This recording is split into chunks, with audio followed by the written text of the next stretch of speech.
stories you should never tell. Have you ever heard the tale of the nursery that never felt quite right?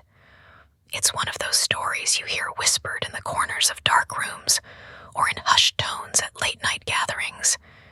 You might think it's just an old wives' tale, a bit of horror fiction passed down to keep kids from misbehaving. But once you hear it, you'll wish you hadn't, because sometimes stories like these aren't just stories, they're warnings. It started with a family, like any other. A mother and father, eager with anticipation, had just welcomed their first child into the world. A beautiful little girl, with wide, curious eyes and a soft cry that could melt anyone's heart. They had everything ready: a crib, a cozy blanket, a soft nightlight that bathed the nursery in a warm glow.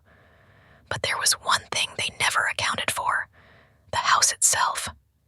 The house was old, not just old, but ancient. The kind of house that creaked with every step, whispered at night, and had corners that always seemed just a little too dark. The couple didn't think much of it. After all, it was a safe, quiet neighborhood. What could possibly go wrong? But soon after bringing their baby home, strange things started to happen. Little things at first. The baby's crib, which was always placed perfectly, would be found in the middle of the room in the morning. The mobile above the crib would spin on its own in the dead of night. The parents chalked it up to being tired, to their minds playing tricks. But then came the whispers. Soft at first, like a breeze brushing past the ears, but soon unmistakable. "Baby, come, play," the voice would say. It was never clear, never quite understandable, but it was there, echoing faintly through the nursery walls. The parents dismissed it, telling themselves it was just the wind or the old house settling. But when the father heard it too, when both parents heard it at the same time, they couldn't ignore it any longer. Something was wrong. It all came to a head one night, when the mother woke to find her daughter's crib empty. She was alone in the dark, her baby nowhere to be seen. Panic set in as she rushed through the house, calling her daughter's name, but the only reply was a soft, guttural giggle coming from the nursery. And there, in the faint glow of the nightlight, she saw it. A figure stood at the foot of the crib, a pale, emaciated woman with hollow eyes and a face twisted in a permanent, grotesque smile. Her skin was stretched tight over her bones, and her hands reached out with elongated fingers, beckoning the child closer. The mother froze, unable to speak or move, as the figure turned and slowly started to vanish into the shadows, but not before it spoke in a voice that would haunt her for the rest of her life. "She's mine now." The mother screamed, but it was too late.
leaving the house behind, but the whispers followed them.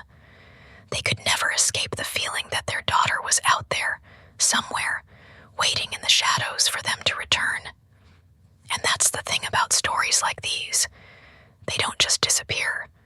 They stay with you, hanging in the air like a dark cloud, a reminder of the things you can't unsee, of the horrors that are better left untold. So, if you ever find yourself in an old house